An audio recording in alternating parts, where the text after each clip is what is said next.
আমি যখন নাম শুনছে তখন উনি বলছেন আপনার কিছু লাগবে না, আর রহিমের যখন নাম শুনছে তখন 14 গোষ্ঠীর ওর খতিয়ান চাইছে। এই টিচারিটার নির্বাচন করেছে,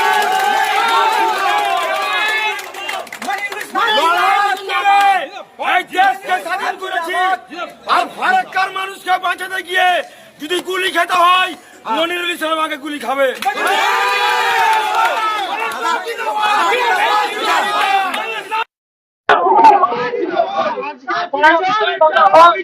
নির্বাচন কমিশনার বিচারিত করছে ধর্মনিরীকরণ দিয়ে। আমার কাছে রিপোর্ট আছে, হিন্দু ভাইয়েরা আমাকে বলেছে যে আমি আমার বাপের নাম বললাম না, আমার কিছু লাগবে না। আর যখনই রহিম বলছে আর কিছু বলছে, ওর 14 গোষ্ঠী এটা লাগবে না। তবে তোমার 7টা ছেলে আছে, তোমার বাপের পরিচয় দাও। আরে আমার 7টা ছেলে আছে না 9টা ছেলে আছে, তোমার দেখান কি আছে?